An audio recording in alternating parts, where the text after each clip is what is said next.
Where are we going? We're going to a place called Foodchainlex. This episode is going to be a little different. We went on a tour in Lexington called Foodchainlex, where they work on an indoor farm using really unique methods that involve fish.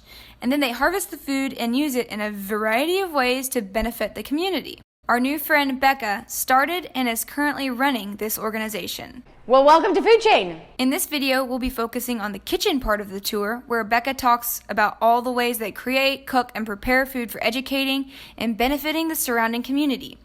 By the end, you'll know all about the needs in Lexington, how you can get involved, and hopefully be inspired to get creative with the resources you have to benefit your community. Next week, we'll go into juicy detail on how this crazy and inventive indoor farm works.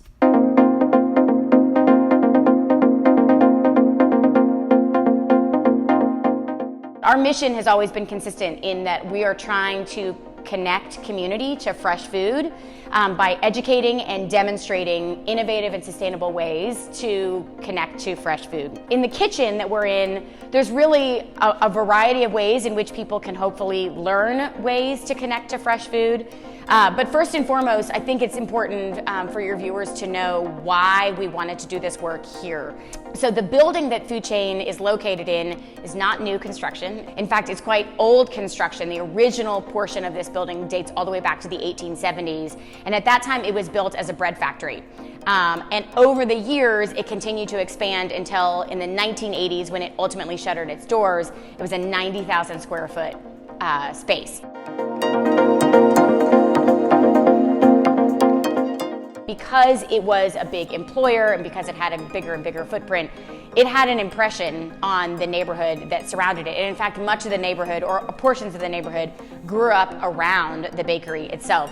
So even though they live in very close proximity, there's not a lot of shared spaces where everybody feels welcome and everybody feels a sense of ownership. This also happens to be a USDA designated food desert.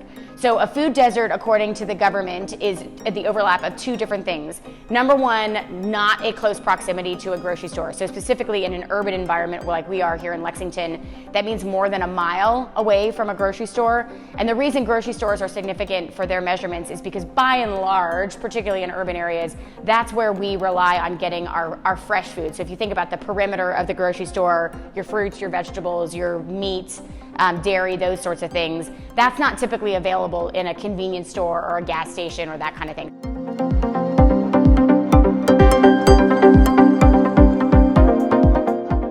And then the additional factor is that more than 20% of the population that resides here is living below the poverty line. So you're getting this real kind of double whammy where you have families who have the most limited resources and you're putting them from a geographical standpoint the furthest away from a way in which they can keep their diets as wholesome as possible. In this country, one of the terms that's sometimes bantered around is this idea of the hunger-obesity paradox. So looking at where you're not necessarily calorie starved, but you're nutritionally starved. So it's not, the kind of old school way of thinking about hunger, but it is a hunger in that you don't have access to really high quality food. We are educators and we are passionate about food, but what we really try to talk to people about is fresh food. So in the kitchen, we really modeled after a home ec classroom. We really wanted it to be familiar, we wanted it to be accessible to anyone regardless of their background.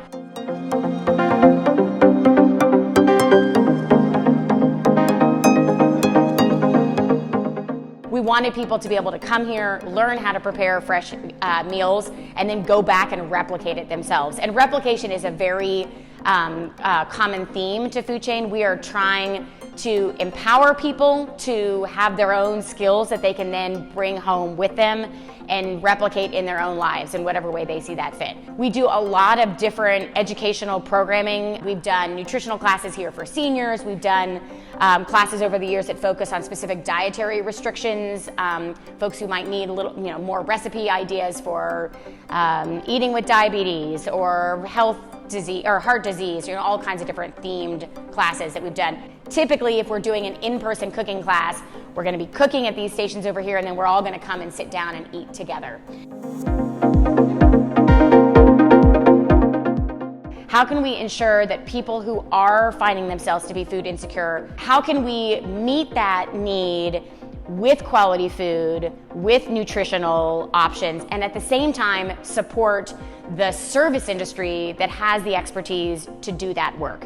So we are now 16 months, I think, into the Nourish Lexington program. We've sent out over 310,000 meals through that effort.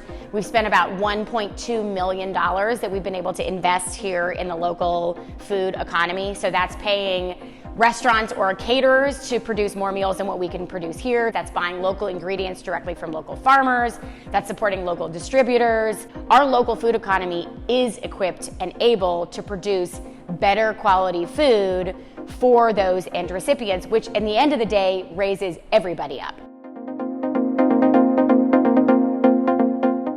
So this part of the kitchen resembles more a commercial kitchen.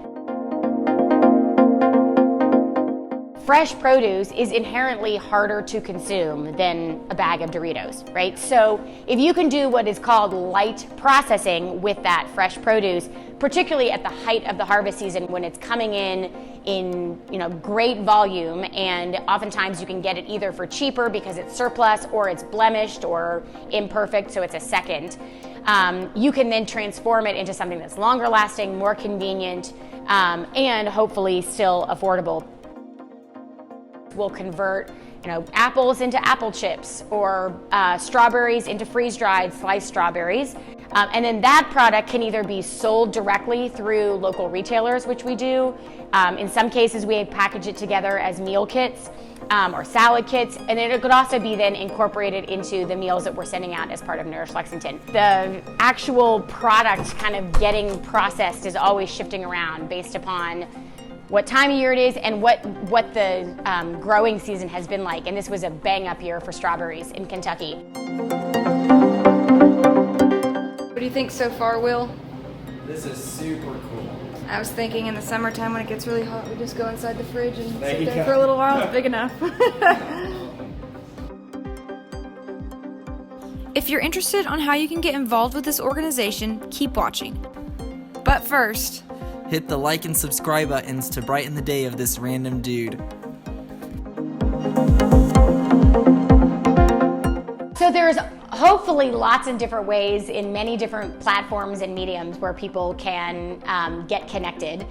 So part of it is, of course, visiting us. So we do tours at various different times of the year, but people can find out about buying tickets for our tours and when our tours are being offered through our website. So that's a great entry point. It's Foodchainlex, as in Lexington.org. But also there's ways on that of getting involved as a volunteer, both on the farm or in the kitchen, or kind of non-traditional volunteers. So I mentioned earlier, we're standing in front of this mural that was entirely volunteer driven. It's a little bit cliche to say that there's no limit to how people can get involved, but truly Food Chain is a testament to many hands make light work. So anybody who finds this mission as engaging or passion inducing, there's a way that we can get you involved. On social media, we're Foodchainlex as well. So we're on Facebook and we're on Instagram pretty reliably, as well as all of our contact information. Oh! He's watching us. He's watching us. I love that. Like your Andy? Yeah, watching. it's funny. Watching you. Just like Andy's watching us, you can continue watching us by trying out one of these two videos on the screen.